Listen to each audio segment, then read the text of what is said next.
And we're live. And we're actually recording. It's really doing it. You're listening to the Verhoeven Effect, where we reclaim euthanasia.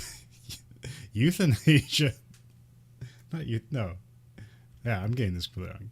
All right, I'll just start over again. Just edit this. Yeah, I can do that. Well, every time I get to reclaim for some reason in my head, it's like, does that word say racism? Welcome to the Racist Verhoeven, where we reclaim racism from the culture of political correctness because we're taking Rush Limbaugh's spot. Now we're still going out to YouTube, so. Why, yeah. All right. Take two.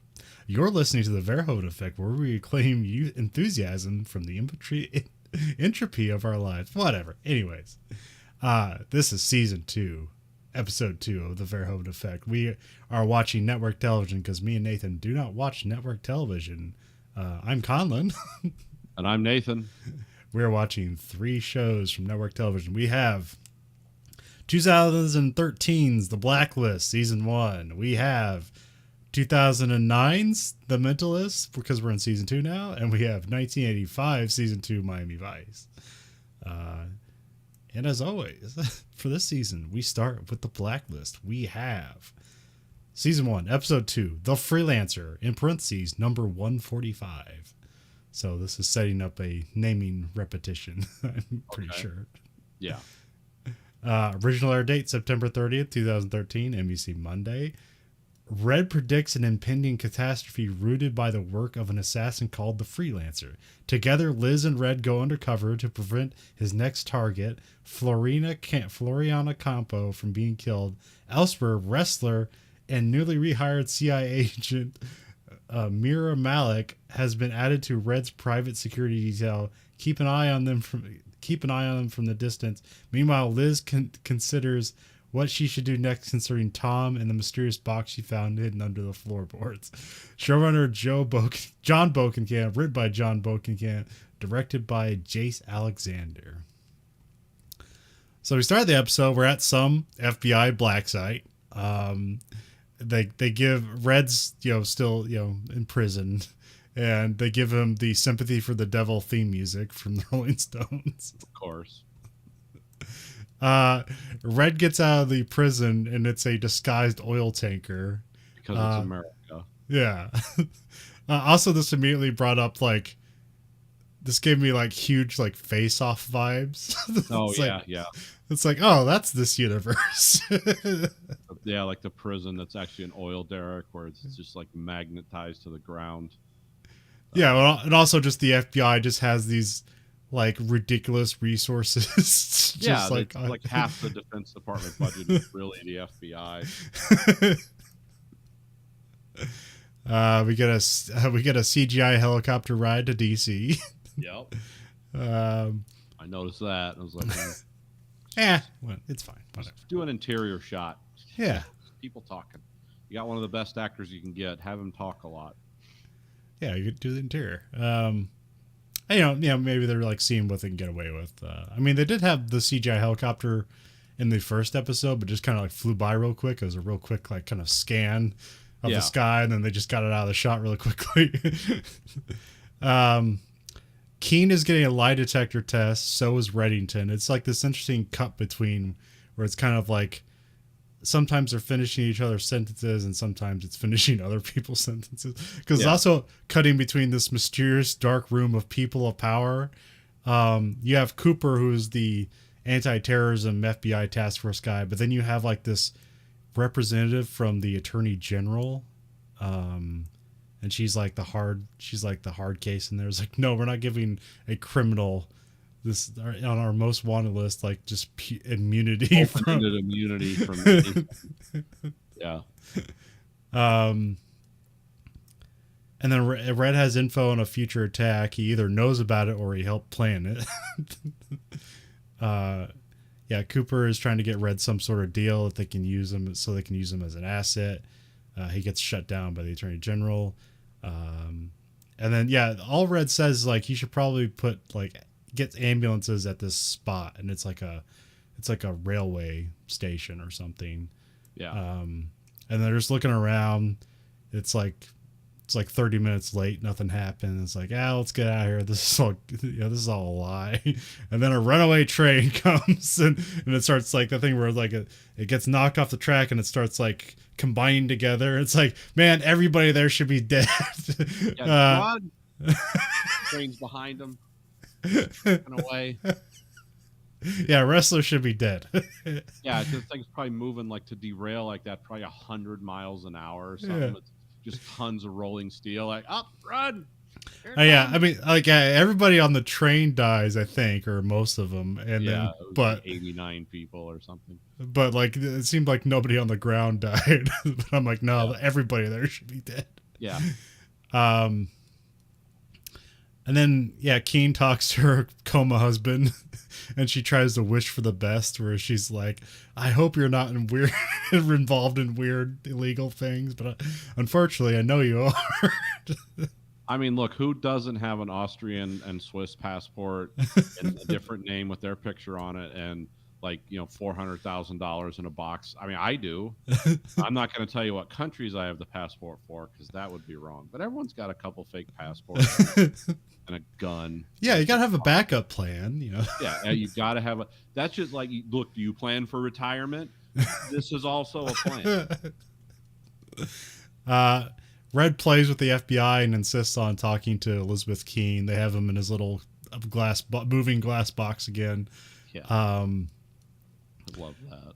I think they use like Star Wars like door opening effects whenever he's like taken out. It's like kind of like remember when Darth Vader had his mask on but you didn't see his face. Yeah. And like Empire, it's like, like I think they just like sped that up or something because it's the same ridiculousness, but it's fun.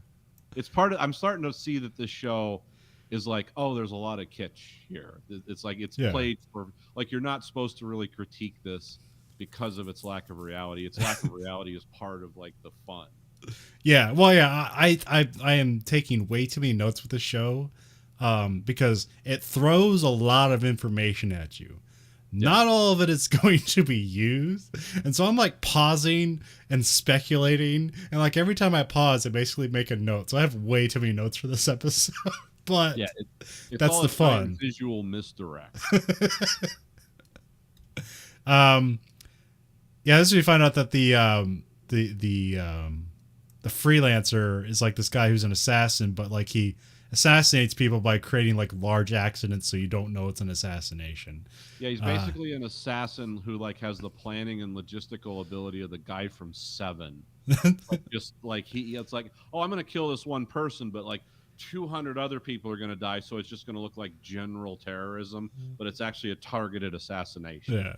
Well, mostly he tries to make it look like an unfortunate accident rather than or an accident. But like, he says like he has like 3,000 body count. It's like, that's crazy.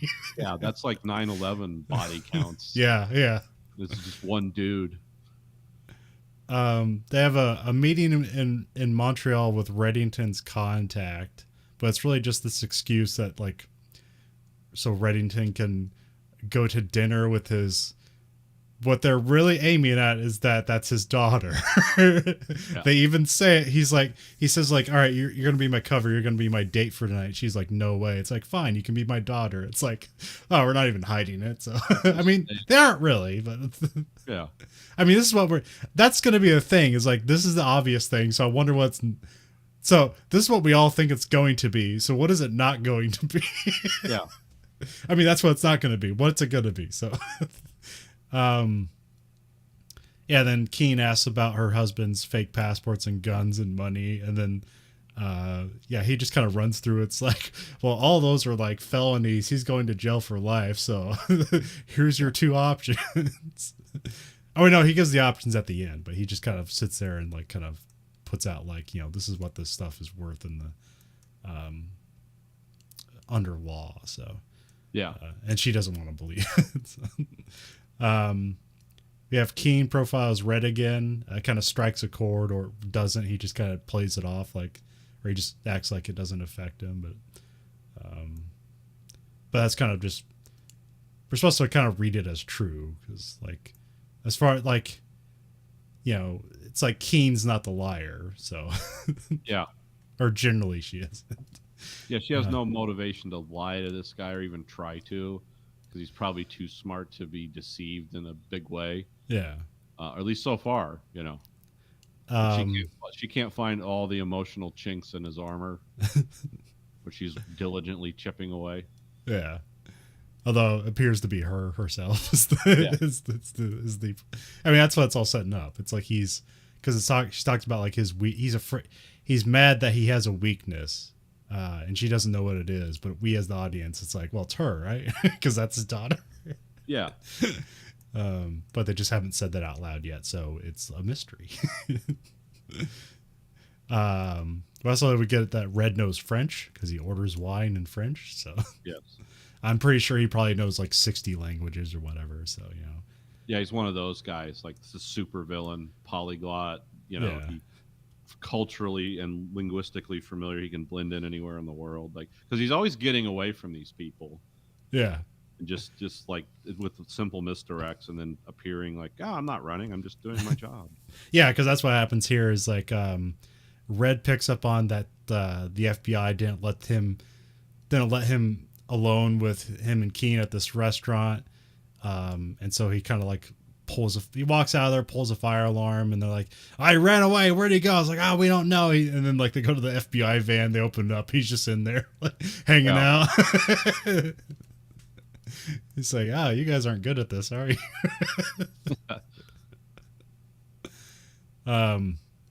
Here we find out that Floriana Campo, a human rights advocate, is the next assassin target. Campo's husband was killed by a cartel. Human trafficking cartel in Eastern Europe. Yeah. Because it has a weird name that doesn't sound Eastern European at all. What's it called? The something syndicate. It's like the Eberton or something like that. I didn't write it down because I didn't pick it up because they only mentioned it like 2 times. Yeah, it had a weird name. It sounded like a group that like did like investment strategies. Yeah. The Oberton Group. Yeah. we sex traffic. We can fulfill all your needs: investment strategy, industrial espionage, sex trafficking. We will pick up the work of the Epstein network. The profit margins are huge. Yeah. No unions and sex work. I wrote down it's kind of the day of the Jackal S, except we just never see the killer's perspective. He's just a threat. Yeah. So that's kind of it's interesting, kind of ominous over the episode where you just like, you don't know where he's coming from, you don't know who he is, you don't know what's going to happen. So it's a good setup for the episode. Eberhard cartel. That's it. Oh, okay. Does it start with an E? Yeah. Okay. Looks German. Okay. Sometimes in the subtitles things get weird. Oh like, yeah. So that's why I put the subtitles on, but sometimes they like spell things differently. So, even the same word is spelled differently. So yeah, it's kind of. I mainly listen at high volume. I'm usually like assembling tracks on a tank or something while I'm listening. We have kind of a montage back in where they're talking with the lady from the Attorney General's office. It's Diane Fowler. I wrote that down. Red insists on immunity. He has a tracking chip surgically implanted in him. It's like in his neck. And it's a tracking chip like the FBI's never heard of. Yeah. I think DARPA invented. It's like, okay, wow. He gets a security detail. One of them is Dembe. That's just one name. He's a Sudanese freedom fighter. Yep. Then we get Luli Zing, or Zhang. She has a PhD in economics from Stanford. And apparently she's like just a badass and hides money, but nobody can catch her. She's too smart. So. And she hates men for some reason. Yeah. Except for Reddington for some Red, reason. yeah. But it's like, she hates men. Like it just immediately came out like, she really hates men. It's like, okay, why? What? How's this? And apparently she's going to develop later as a character because like she doesn't do much but show up in this. Yeah. And then we have, but then the Attorney General insists on Mira Malik, who is a CIA agent that Diane Fowler wants brought in. And then once that happens, then Fowler signs off on the deal. Reddington meets his crew. He kisses both the guards. He kisses Dembe like on the cheeks, and he seems like a fun guy. But when you hear that he's a Sudanese freedom fighter, you know darkness is in his past. So. Yeah, like him and Reddington seem genuinely happy. Like they embrace. Like, oh wow, these guys really something. He must have really saved his life once or something. And then he kisses Lily on the mouth, and that's super weird. So. Yeah, and then he turns around. She hates men. Yeah. Just to let Wrestler know. Yeah. And then Red meets Mira and guesses that she's a CIA agent. She's like British or Indian. I don't know. Indian. Okay. Indian actress. Yes. I don't know where like locationally where she's from. Because like you can get both that accent from either India or from Britain. Yeah. But you know she's a CIA agent, so it can be a mystery. You know?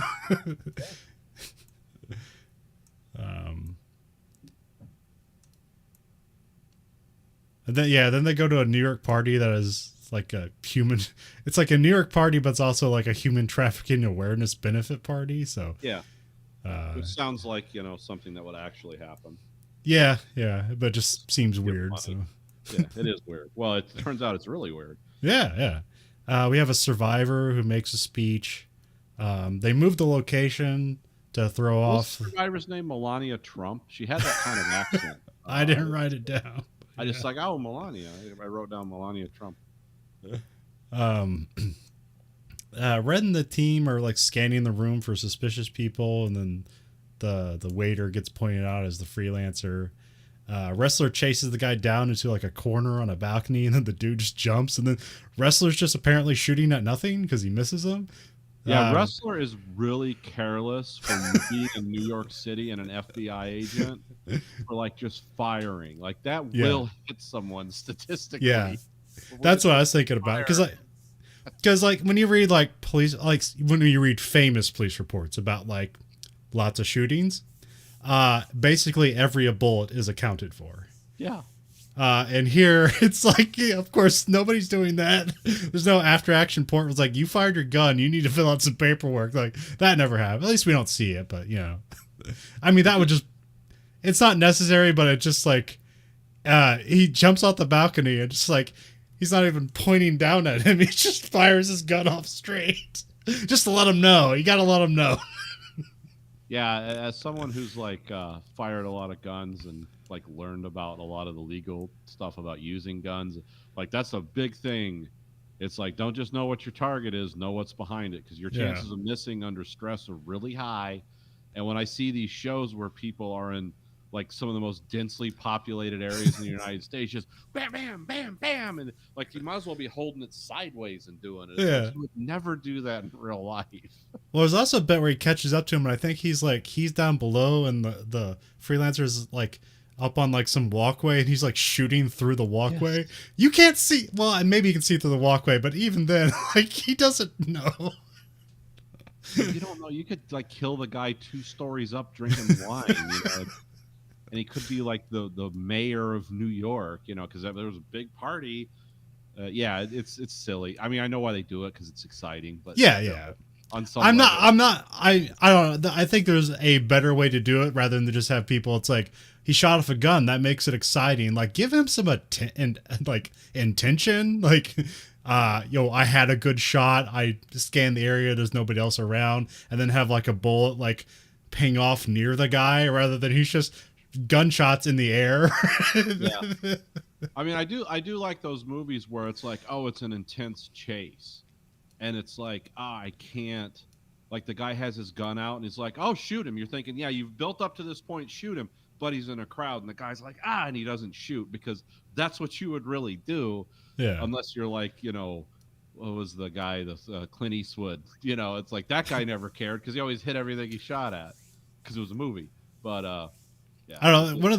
One of my like favorite shootouts of like, this is probably in 2000s, probably not even 2010, but it's the one with Clive Owen about like selling nuclear arms to like India and Pakistan. Okay. I can't remember what it's called. Isn't there but one like a bank name? It's like the name of a bank yeah, or something. yeah. Finance something. Yeah, I know. Um, and they have this shootout in like a replica of the Guggenheim Museum, which is like this spiral staircase, but it's a very large spiral. And like there's people in there, and this is very interesting shootout because it's like because of the dynamics of how the staircase works and ducking behind things and shooting at people with submachine guns and stuff. It's a very cool like shootout scene. Like the one I like that captured it the most was like, of course, Heat. Yeah, When they come out of the bank, it's like, yeah, the bad guys are going to hammer away like maniacs because they don't care who they hit. yeah. And they're also firing fully automatic weapons. And the police are shooting back, but it's a lot more like, and they show innocent people falling yeah. over. But they're shooting like semi-auto back Yeah. at them because they're aiming. Right. Yeah, they're not spraying the crowd down to cause chaos. But yeah, that's always. Hey, yeah, that's just a nitpick of gun stuff. And we diverge into gun talk again. Yeah.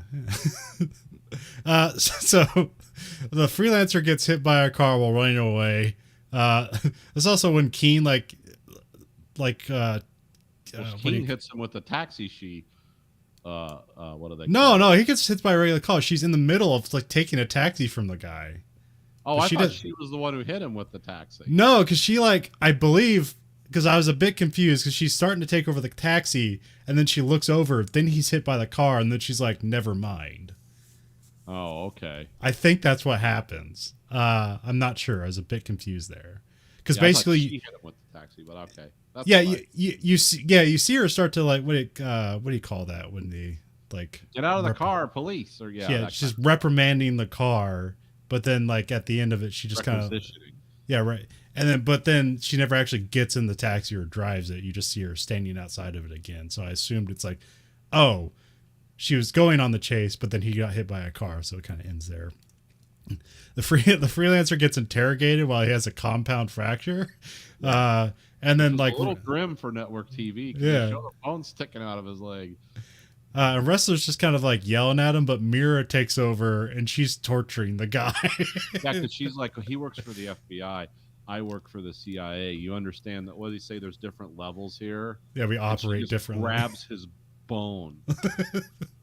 And then like stares at him like, okay, now because you're gonna bleed to death. This compound fractures always bleed. And she's like grabbing his exposed bone and like pushing on it. And then this is where he gives up that Reddington hired him. Yeah. I wrote down, so maybe he's not the freelancer. But I guess by the end of it, he is. Yeah. It's actually, I don't know, that's kind of the title is the misdirect. You think it's like, oh yeah, we're going to take down all these people on the blacklist. But like, who gets taken down is not a person on the blacklist. So. Yeah, it's actually Red's list of like, because you find out that Florina is actually evil. Yeah. Wrestler thinks that Reddington wants Floriana dead. And then you see Red is alone with Floriana. And because I think we're supposed to be on Red's side, that means that now Floriana is the bad guy, and that's exactly what's going on. She's the one running the sex trafficking business. King goes to Floriana's room and pulls a gun on Dembe. So. Yeah, he sticks it in his face. Because the FBI agent's there, it's Denbei, and she just pulls a gun out and sticks it in his face like, let me in, and he immediately lets her in. But casually, he isn't scared or anything. He's used to having guns stuck in his face. Yeah. Then Floriana is drugged. I wrote question mark lethally, and then it turns out Oh yeah, that was actually a great line in the end. Red wants Floriana to confess to get the antidote that he has, and then Keen stabs Floriana in the throat with a pen, so she can like get airflow. Yeah, poison is. She thought that sometimes poison closes off your throat. Yeah. And Red immediately like, what is it with you and pins and stabbing people? Because that happened to him. Yeah. 2 episodes in a row, she stabs someone in the neck, which I thot was great. Is like, who does this? Yeah. Want to see if they do a third time. Something about her. Yeah. She's not afraid to get into the guts. Yeah. And then Floriana nods to admit that the crimes that she's actually the one who runs the Everhart cartel. Yeah. And then Keen administers the antidote. And then we also there's a thing early on where like Keen talks to Floriana and she's trying to get on Floriana's like side, like because Floriana doesn't want all this protection. She's like, I have my security detail, and she like convinces her to like get help on the FBI by saying that like she did her thesis on the work she did. Now I just took that as a lie. Do you think that's true? I don't. That's the thing, we don't know, because there's a lot of stuff like that in this show that I can tell seems like throwaway stuff. Yeah. And it's like, oh, because I saw that as like, well, I'm a psychiatrist or whatever she is. Is like, how do I appeal to this person? Oh, I tell this story. Like, you inspired me as a young woman. I didn't think it was true. It might be. I didn't either. Yeah. So I'm just assuming she's using manipulation techniques, which is what the whole premise the show is built on. But then she's sitting on the bench at the end and she's like reflecting about another lie in her life. So I don't know. Like, so maybe that was true that she did her thesis on it. Floriana dies and the antidote was a lie. Well, she thinks it's real because she gives it to her and she still dies. And then her and Red are talking like a day later on a bench somewhere. And she was like, what? We only have her confession. Like, it turns out it was true, but what if that antidote had worked? What else would you have found out? And he was like, there was no antidote. She was dead as soon as I gave her the poison. Yeah. And an antidote was just another lie, which shows what like he's capable of. Yeah. I wrote down one of the lines he said, she preyed on the weak and the innocent while dressed in the wings of a savior. Yeah. Which is good line. That's extra fucked up. Then we have like another montage of stuff. Keen puts the box. This at the end of this is where Red gives that there's only two options, like don't tell anybody or turn your husband in, and then Red's like, but maybe there's a third option, and just walks away. Yeah. And then Keen puts the box of stuff back under the floorboards. She gets a crew coming in to recarpet the room. And then her husband wakes up. She takes him back home. There's another quick shot where they're like in the locker room. Wrestler sees an Eberton cartel symbol on Dembe's back, suggesting he was trafficked by the cartel. And then Red enjoys a night at a restaurant.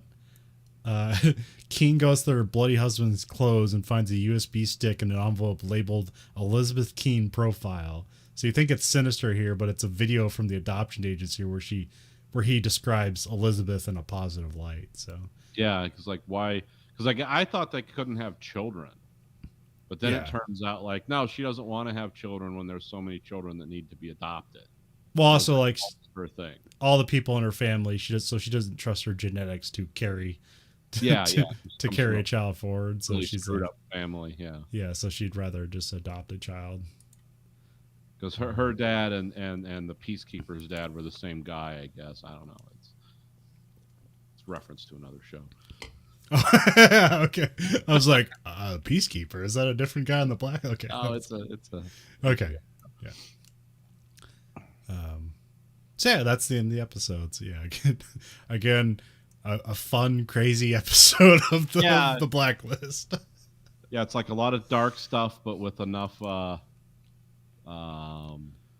intrigue. Yeah, it keeps you interested. Yeah. And like I said, like it's what's the actor? The guy who plays Red. Oh, James Spader. Yeah. Yeah, he pretty much carries the day because he's just the fun character who's like just kind of living outside of everything and commenting on stuff. Well, here it's like the supervillain on the same side as the good people. Yeah. But also like, you don't know what this guy's agenda is, and he is a corrupting influence either way, because it's like, I live this wonderful life. I have these nice clothes. I eat at nice restaurants. I speak multiple languages. I'm an international criminal, but for some reason I'm helping you, and it's like, yeah, that's always corruptive. But then I was also thinking, like, did he set up the train thing? I mean, he's suggesting he didn't, so that was just another side job for the freelancer. Yeah, but you never know. Yeah. Like, not that this show rigs you up to mentally to not trust so completely that it's like that's gonna be like the twist for the viewer is like, oh, you didn't believe when you should have believed, and you did believe when you shouldn't have. But I can tell what it's doing. I just can't I don't have enough information to put it all together. But Yeah. And so for our second show, we have The Mentalist, Season 2, Episode 2, The Scarlet Letter. They seem to be going back to a red thing in the title of the show, which I last week there was named Redemption. It's like, oh yeah, red is in Redemption. It's like, so they're keeping that up. They're at a bridge. The victim is Kristen Marley. She worked for a state senator, but she's been missing for 3 days and rumored affair with the senator's husband. She fell off a bridge. Rigsby jokes about it being a suicide because it ends their investigation. And then Van Pelt gets weird and says nothing's worse than suicide, probably implicating that Van Pelt probably has a rash of suicides in her family, or she's just super religious. Van Pelt's always like the beacon of bullshit. Yeah. Because like she remember like the first season the lady was a witch or whatever, and it's like, yeah, spiritualism and belief can be powerful, and of course Jane's like, oh, you're just a mark, it's just like, so it seems like anything like that happens where people are cold or indifferent, like Van Pelt, like, no, this is a real loss of life. And it's like she's apparently a senior cop who's done a lot of police investigative work, but she has no like patience for gallows humor or indifference, which is like totally not. It's like, oh, if you're just taking this all in and you don't have any escape valve, Van Pelt, you're going to explode like a sun. Because you've seen so much death and murder that. Yeah, I thought there's like it seems like they just reset her character. Like she's naive, but they had like kind of character growth throughout the first season where it seemed like she'd be less naive, but they seem to like reset that and double down on the naivety. It's like, we need somebody to be kind of stupid, but we don't need them to be actually stupid. We just need them to be naive. Or just have like a strange belief sets. Yeah. Jane is tired and sleepy on the ride over. That doesn't really like add up to anything. It's just a moment he's been up all night trying to infiltrate. Oh, that's right. Yeah. The other guy's Bosco's investigation into Red John. I mean, I'm just guessing. Actually, that's probably spot on. I missed that. Yeah, you're right. Because it gets brought up later on.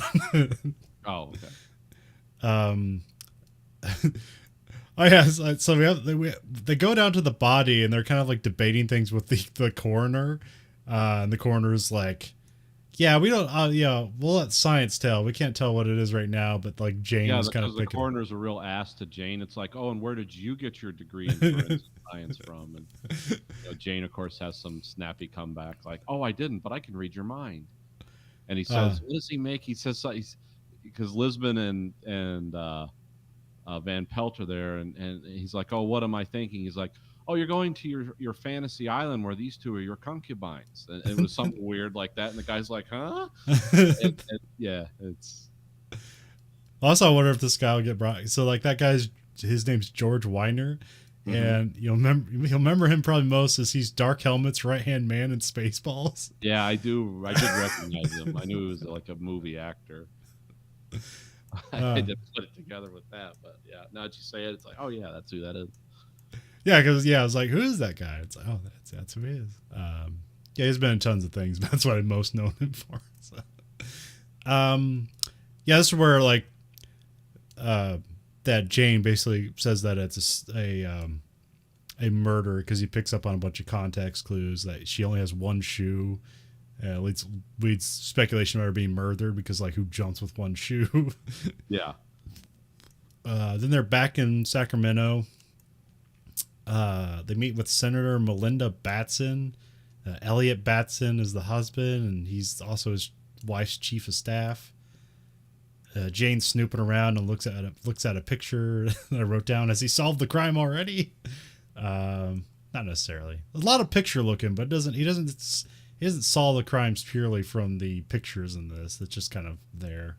Yeah. Libsyn interviews the senator couple. They're kind of weird about it, like they're coming up with lies on the fly. Yeah, the senator and his wife just seem like weirdos right away. Yeah. And you find out later why, but it's like, oh, okay, because you think it's like they're lying, and they are, but they're also like it's for different reasons than you think. Yeah, Jane comes in and just immediately insults them as per usual. So that's the end of the conversation. And then when they're walking outside, Manelli, the CBI boss, shows up with Walter Crew, who's played by Paul Michael Glazer, Starsky from Starsky and Hutch, who directed the Miami Vice episode this week. He's Melinda's dad, and he also used to be a representative as well. And then Lisbon is late to a meeting with her psychiatrist, and it's like required after a shooting incident, but he's not signing off on her as being like well enough. Well, I mean, she can still do her job. But he's like, you still need counseling. Well, she keeps blowing off her counseling session. Yeah. And it's like as many people as she shot in the first season, she should be seeing this guy constantly. Yeah. She's the one with the body count on the crew. Yeah. The one she's seeing counseling for is the guy Jane shot. Yeah, that's the weird thing. It's for the guy she didn't shoot. Jane has a weird moment with his couch, but it ends up being important. Yeah. But he's like, the couch is in the wrong place, and he gets like a janitor to come over and move it to the right spot. So that's where I find out that Kristen collects sand, but it's really she just collects knickknacks or memories and stuff. So she might have collected something from her killer. And then Jane's distracted by Bosco because he sees he has a folder. And he's like, he's got something new on the Red John case. And then Jane inserts himself in Bosco's office, and Bosco tells him to stop hacking his passcode. So he was looking for his passcodes. But Jane denies that he did it. So it's like, I don't know what you're talking about. And then, then we cut to like Cho and Rigsby, and this is where we find out that Cho's going out with the niece of the lady from the lockboxes from season 1 finale. So that's funny. Yeah. They're going to interview Charlotte, who's the stepmom of Kristen. Harlan's her stepbrother, but he's like, they talk about like he's just kind of in the wind. But Cho and Rigsby sense something's weird, and they just kind of wait outside a moment. They look in the ashtray and they see there's both filtered and unfiltered cigarettes in it. Yeah. And Cho or Rigsby or one of them was like, does she smoke both kinds? Like, no. And then they're taking a bet, like closet or under the bed. You know, they're like, where's he hiding? And they just walk back in, and there he is. They arrest him and they're like, hey, where were you hiding? And they're like, in the closet. It's like, I win. It's like, we never made a bet. Yeah. And Harlan's a scumbag, but that's probably a misdirect. So.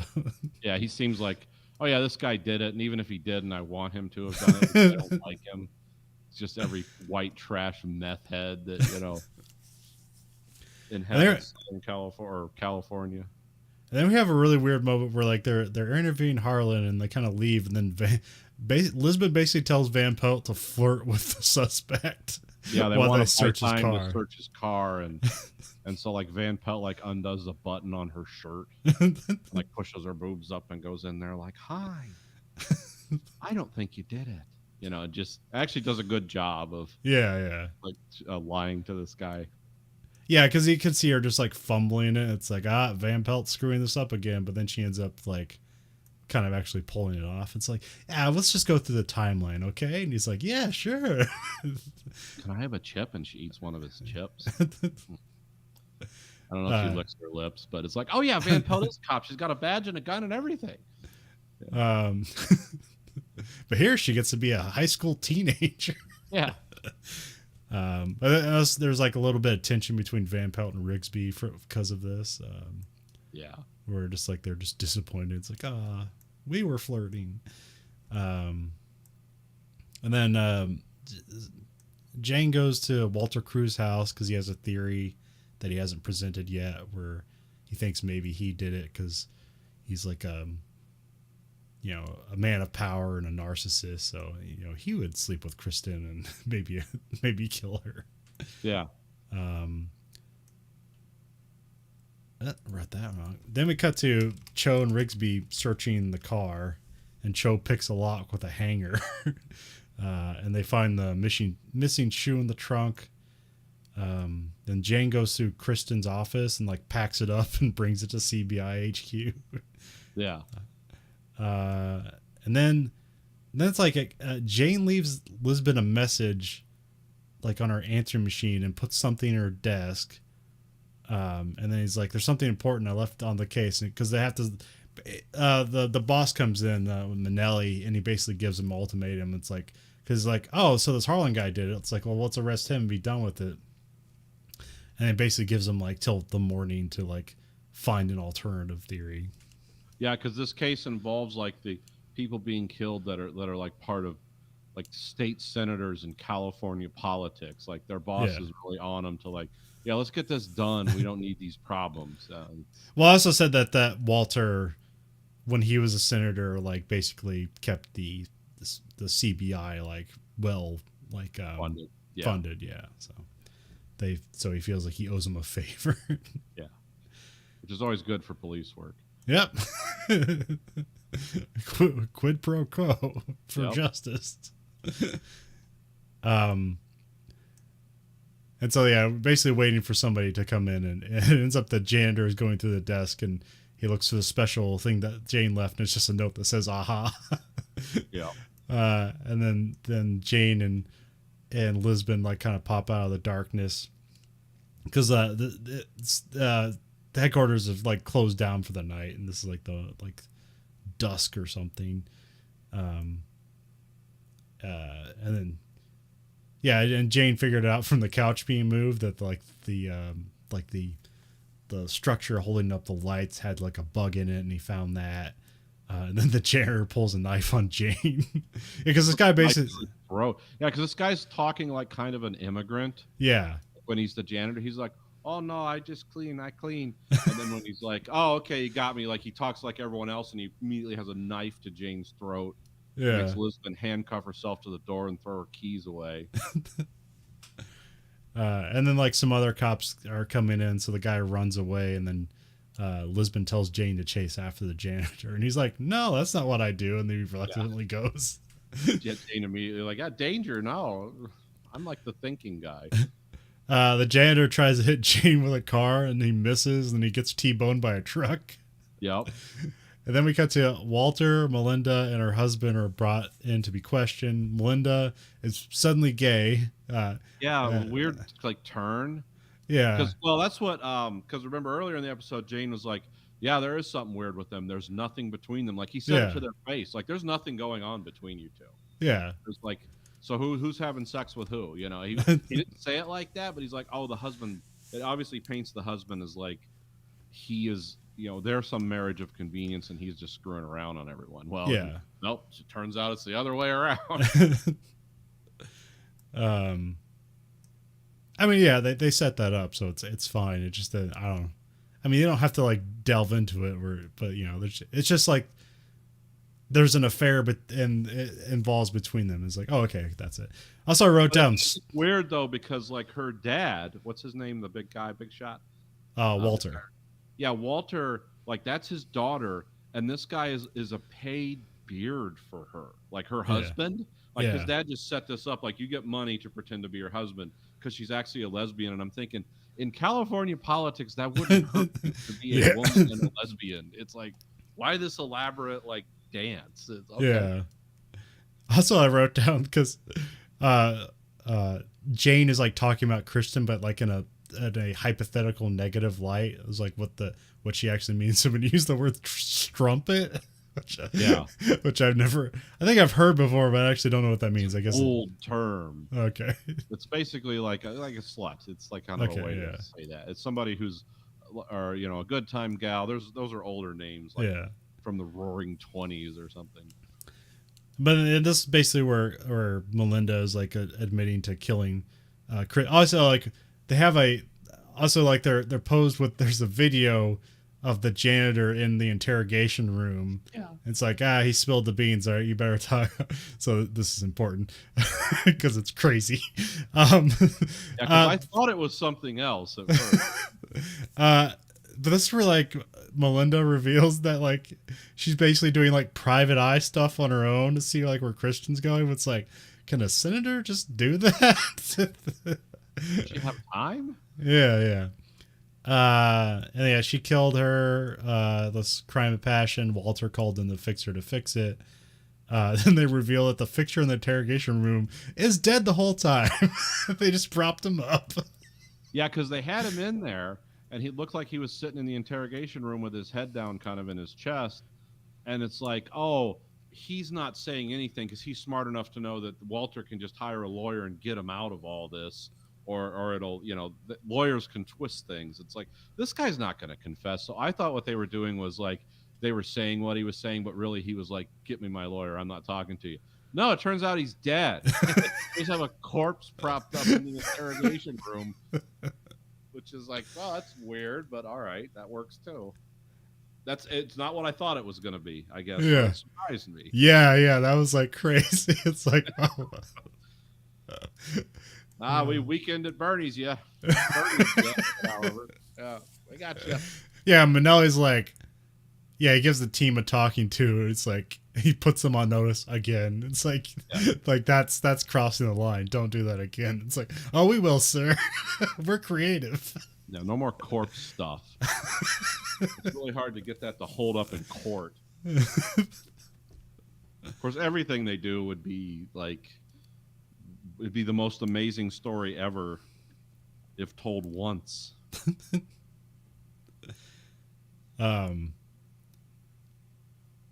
Yeah, Van Pelt and Rigsby like flirt to no progress because Rigsby's like trying to ask her out, and then they're just, we can't. So they continue that.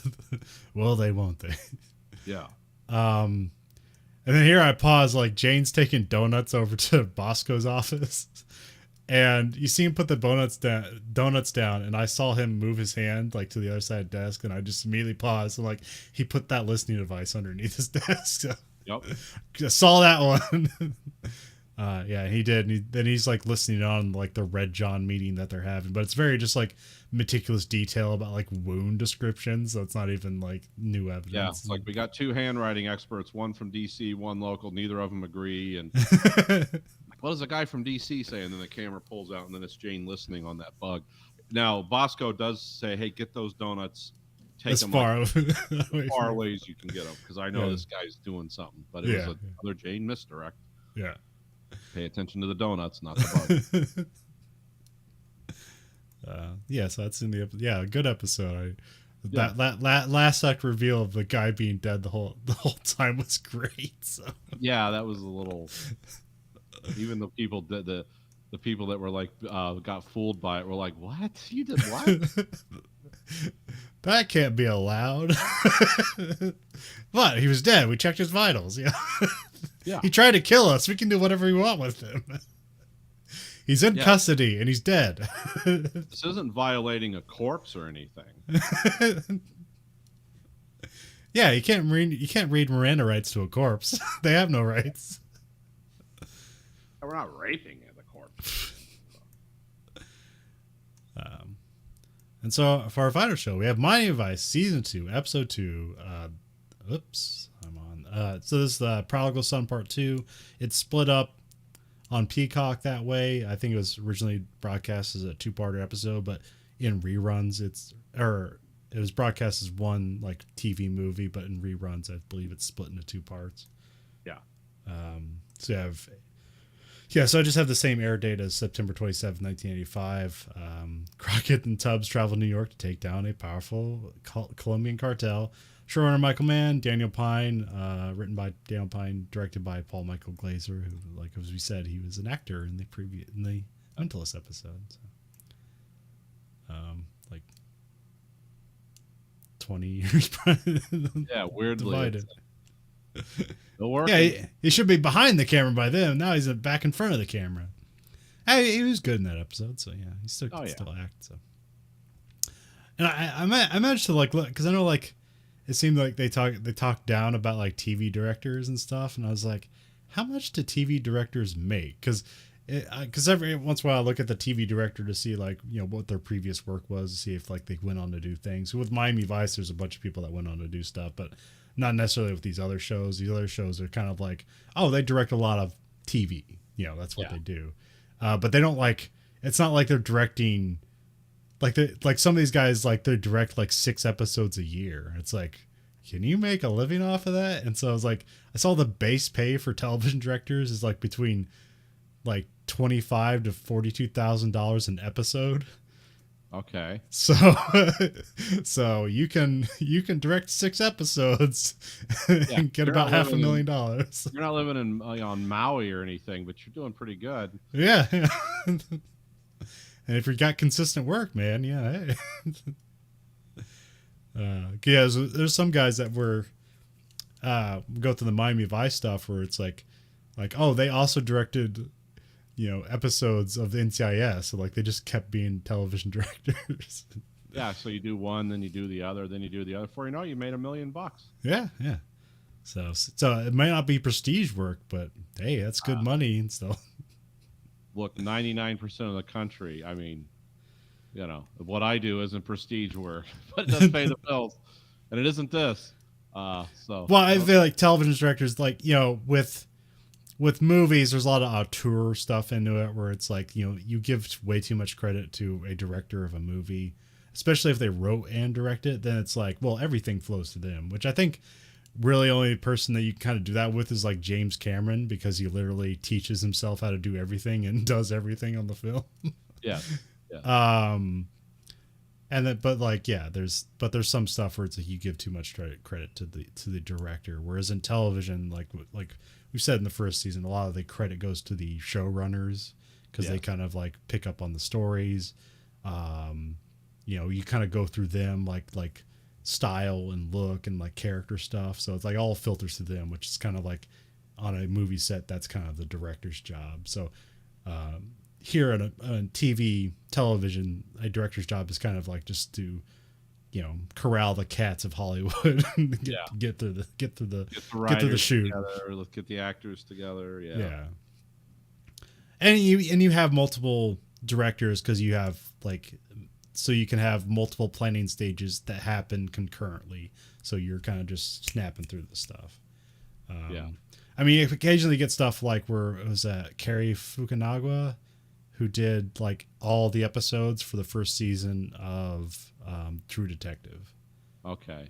And that was a real triumph because you could tell.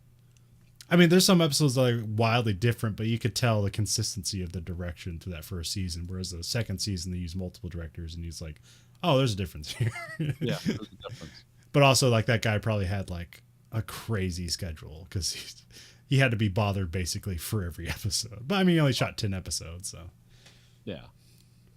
But that was almost also an art piece, just in a different way. Yeah, one of the best TV shows ever made, in my opinion. First season. Yeah, True Detective was amazing. Everything else, not so much, but first one was great. So anyways, back to Miami Vice. Prodigal Son Part 2. About this, Part 1, Part 2. This was shot. This was played as the NBC Sunday night movie when it came out. Okay, yeah. It wasn't aired in its normal time slot. Yeah. So that was. I don't know if we mentioned that. No, I didn't mention that. But I did see that trivia. So. And it was Paul Michael Glazer's idea to do it that way. He suggested it to Michael Mann. Oh, okay. Yeah, we should do this as like a big opener because really, as we can. Well, I thought that I did something similar with the first season. I thought because I thought the pilot was like shown as like a TV movie, but then like the television show didn't like come out till like a month later.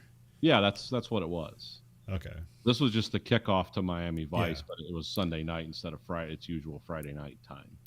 Because back in that day, you would have things where it's like, you'd shoot a pilot and they just air it randomly, and like, did people seem to like it, and then you would greenlight the show based on like that.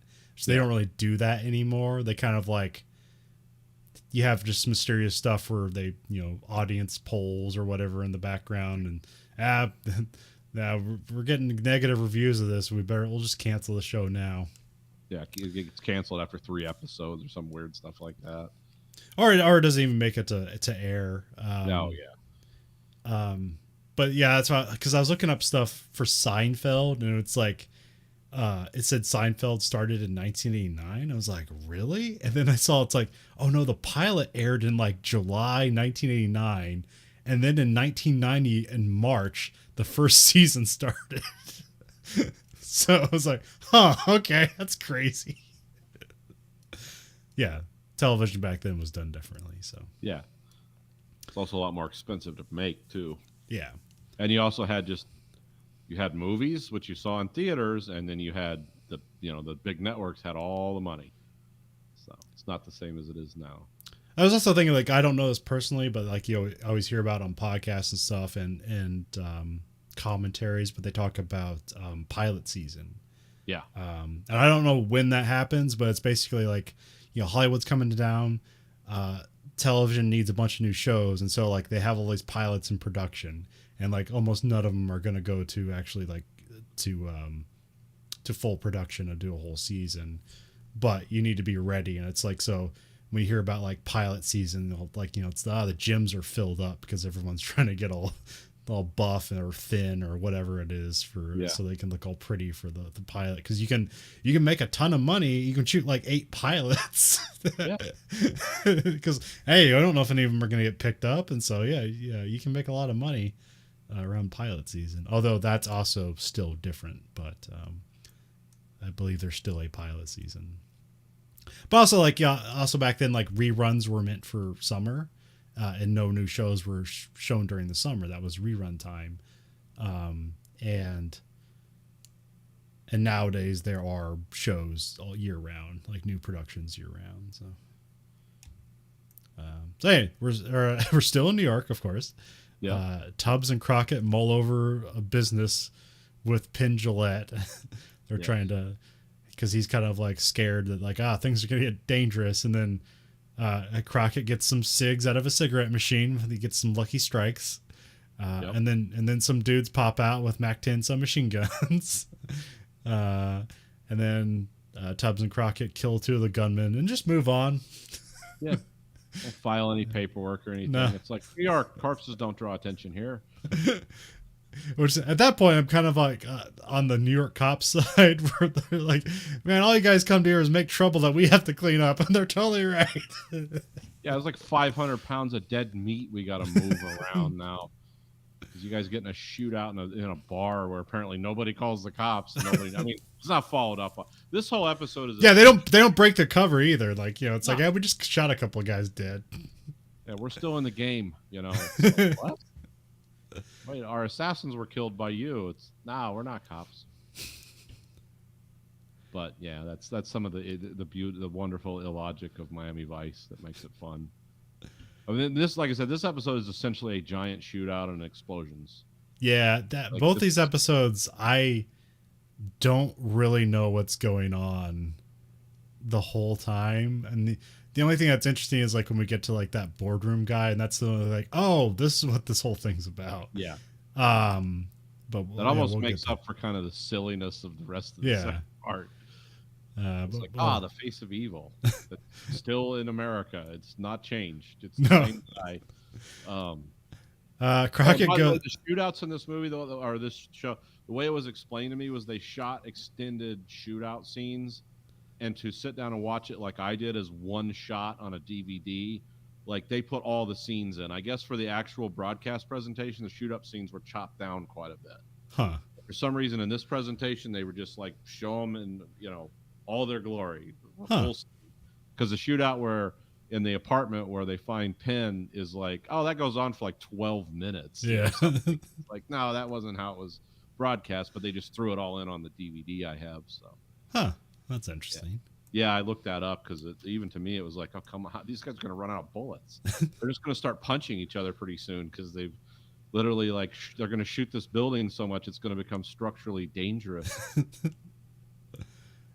And Crockett goes to get his gun back from Margaret, and Margaret's all weird and controlling. She says she likes guns. Crockett gets his Bren 10 back. Tubbs meets up with Pam Grier. Their relationship remains contentious. I think we cut back to Margaret, and I think she says she's not an adrenaline junkie, which, like, how long has that term been kicking around? Yeah, it's a good question. I don't know. I didn't think about that. Because I kind of felt like that was like a 90s term, but here it's in 85, so it probably has to even come before this. So maybe this show made it up. Yeah, maybe. Crockett and Tubbs do some night driving to some music, so Yeah. kind of going back to the era of night kind of thing. There's a diver swimming with drugs to the shore.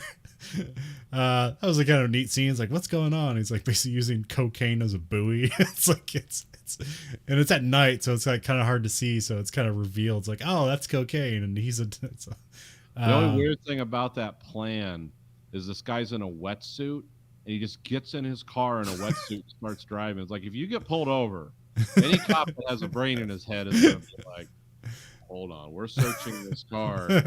You're driving around New York City in a wetsuit in the 80s in New York City, which means your skin's going to start coming off pretty soon because the East River was mostly pollution back then. But yeah, that was kind of like I noticed. I was like, yeah, that's not obvious. Are you committing any crimes, sir? No, I just like to wear this suit that's would be blazing hot in any time of the year. But they follow the diver when he switches to a car. Tubbs and Crockett steal the drugs, and then they blow the place up, which is they crazy. put a bomb in the building that, like, I mean, it's a dump. It's in the middle of nowhere in New York, I get, but it's still in New York City. I'm assuming it's like we're gonna blow this building up. It's like again, like there's no consideration given to people that might live around there or something. It's like, and again, also this also makes the New York cops seem less like assholes. It's like, no, they're right. These guys are dangerous. Yeah, they're just lunatics. They're just leaving corpses everywhere, blowing up buildings. This isn't police work. That's terrorism. But this catches the cartel's attention, and they want to meet up. There's some couldn't possibly go wrong. There's some ADR where they're wondering why the cops like don't want to bust the cartel. It's like the only time. I mean, I think it's like obvious, but here they just kind of put it like in some ADR lines to make it like, well, they better ponder this because they haven't stated it out loud yet. So, so they just put it in some ADR. But are these guys stupid? No, we thought about it, but we're still going to go to these meets and just walk around the city. This is they go to Pidgeot's like weird studio apartment with art pieces all over the place. Art apartment. Like and that's every New York apartment in the 80s, by the way. Yeah. It looks like that. And according to TVs and movies. Yeah, this is like the big apartment. These are like the apartments where it's like you could have a football game in them. Yeah. Huge. How much is rent? Oh, it's $500. Rent control, baby. Then the elevator opens up and Jimmy's dead in the elevator, just like shot in the head. Yeah. But then there's a dude in the elevator and he pops out with a submachine gun, and then people just start popping up out of everywhere and start shooting up the place. So. Yeah, like what's the go signal? They could have shot these guys in the back like at any time, but now we're gonna have a dramatic entry where someone's firing like a Uzi or a Mac. I think it's a Mac. It's always Mac 10s. Yeah. Firing a Mac 10 out of an elevator, a full auto in an apartment in the middle of New York. Which that guy, I hope he had hearing plugs. Yeah, because he's like, what? I'm supposed to do what? I just fired a machine gun in a metal box. I have no hear. I guess gonna have to have like one of those old-fashioned ear horns. And then Tubbs, instead of his trusty double-barreled sawn-off shotgun, he has like a sawn-off pump-action shotgun. Yeah. Which probably has like, I don't know, maybe like 4 shells in it. Well, in this universe, it's like, yeah, he can shoot. I think they do show him reloading in this. Okay. Because I know they do. Because Michael Mann's always about that. Because like in Heat, that was the thing. You got to reload. You got to action the gun. You got to, these things can't be shown as just bottomless magazines. I mean, 4 is better than 2, so. Yeah. And it's a shotgun indoors. Yeah. Again, all these guys should be shouting at the end of this, like, "Did you get him? What?" Their ears would be bleeding. And then like it gets there's like a chase of the outside, and there's like a truck beeping at these guys, and then like Tubbs gets an upper hand on them and shoots one guy, and the other guy just is either already dead or he knocked him out or something. Yeah. And then Crockett just kind of runs away. Just kind of the scene kind of just ends. They don't. Well, Crockett's got his adrenaline up, no. Yeah, I don't know what happened because. Well, because Tubbs goes to Pam Yeah, Grier, and then that's what I was gonna say. Like Tubbs gets his adrenaline up. It's like I got to find Pam Grier. yeah. I got to do something with all this energy. And they have like a 30-minute sex scene, and Well, he goes to her place, and she's like undercover, and she's like sleeping with some like mob boss or whatever to keep her cover. Or Frank Sacco is the guy, Sacco. And then Sacco gets in a shootout with Tubbs, and he kills that guy too. And then Pam pulls a gun on him and tells him to get out of there. And then like Tubbs and Crockett are like accost Margaret, and they're like, "Hey, tell us the truth," because she still thinks they're like drug dealers. So like she might think that they're gonna kill her.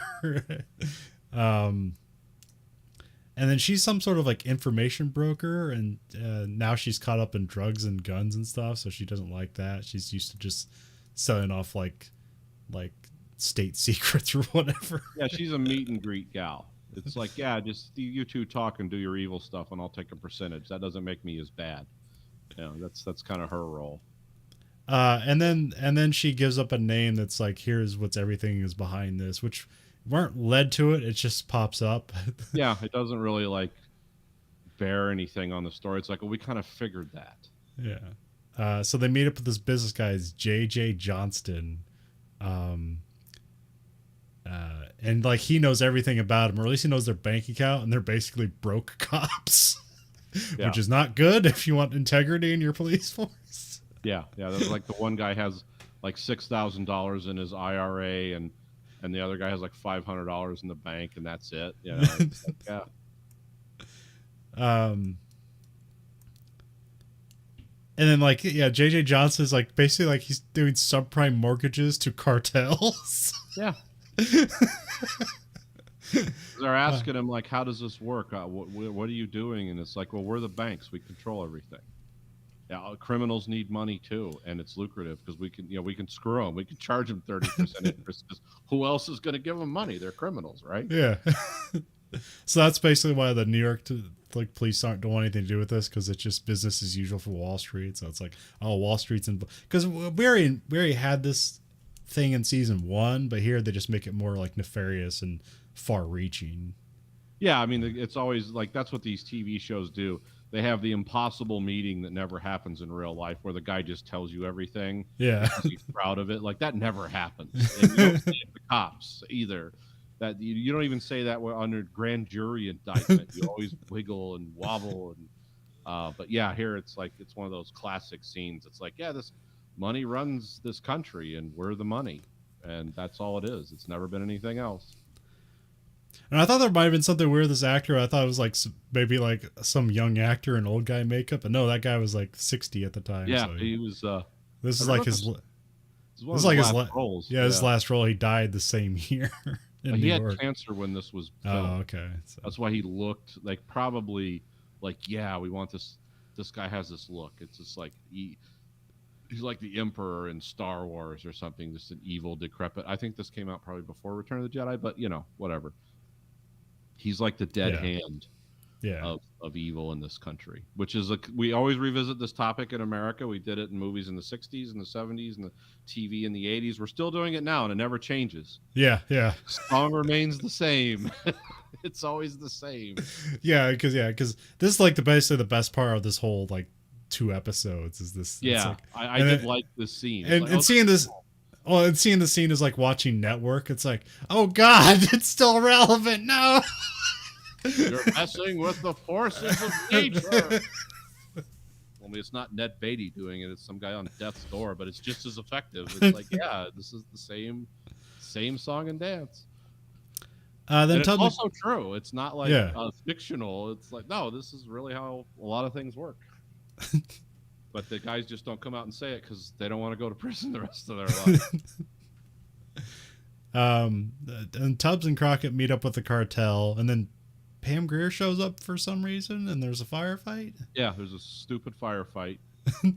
She shows up and fires like her 4-shot Derringer and hits a guy in the neck at 200 yards or something. It's like, yeah, there's like way more guys that are better armed than all 3 of them, and like they win the day. Yeah, these guys have like fully automatic weapons and stuff. Some guy has like an M16, like a big gun. I like the one, but there's like it's some fountain thing or whatever. This one guy like runs up, gets shot. The next guy runs up, hops over the dead guy. There's plenty of room. He didn't need to do that.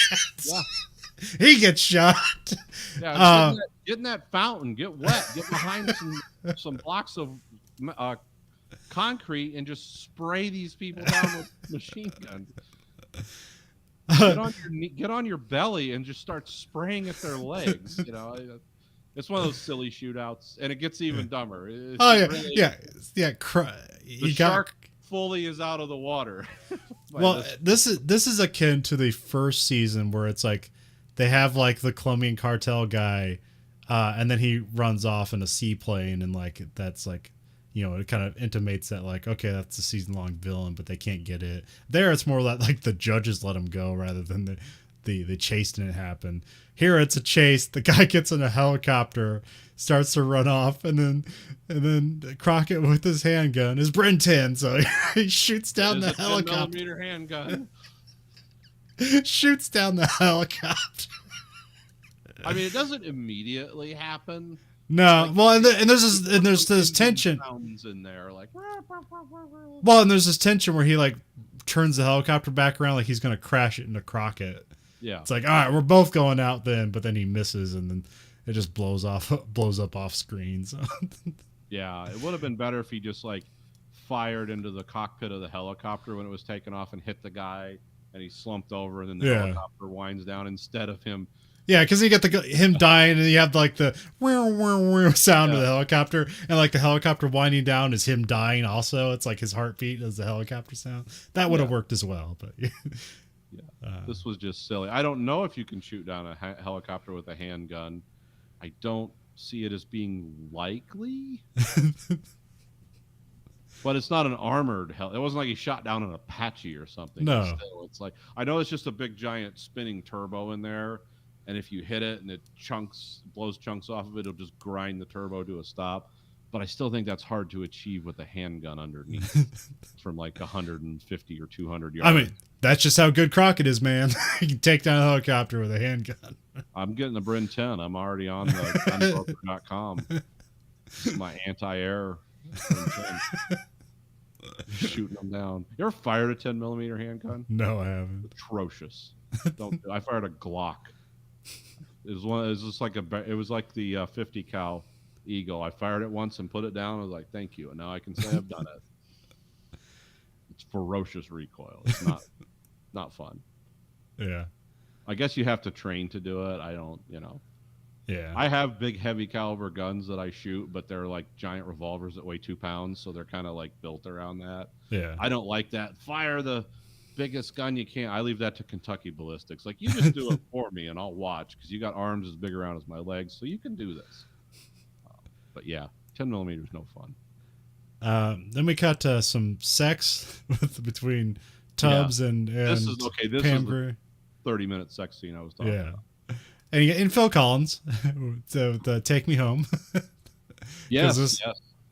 Because this is like, because then both Tubbs and Crockett go back to Miami. So this is like, an apt song. It's like, take, because they're going back to Miami. That's their home. Because there's a bit of a question as whether Tubbs is going to stay in New York and maybe be a cop there. And so this is like him and Pam Grier, like this is kind of their last hurrah. It's like, this isn't going to work. Yeah, it was nice. That was fun to see. They get back to Miami and they're immediately back to work. Like, Castillo's got some stuff for them, but here we introduce that Gina's alive and on her feet. And it's like, it's all gonna work out. So. Yeah, I guess I thought she took one in the neck. I think she did, but it also shattered her collar. They have some bandages on her neck, but she also has like her arm in a sling. But I thought, it was always up in the air. Like, well, she might die.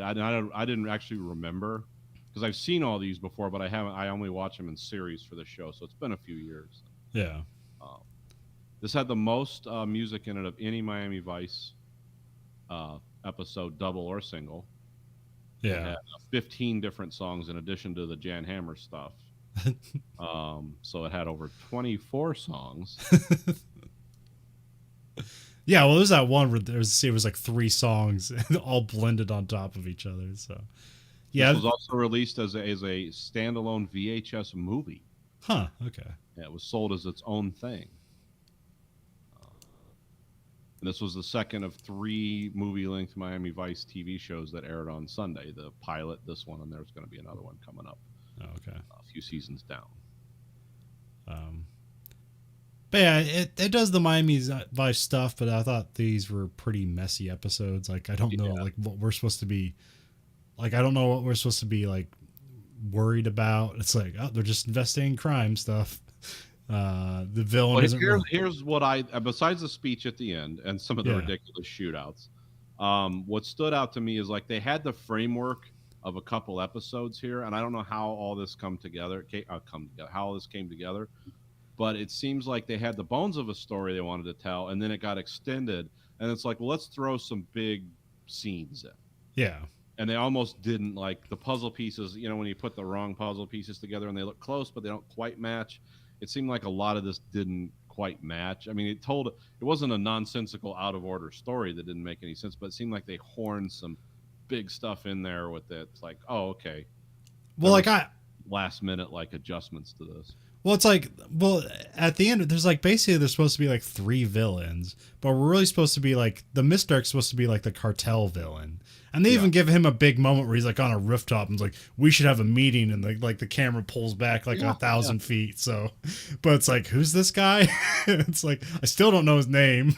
He just kind of vaguely resembles the guy from the first Calderon from the first season.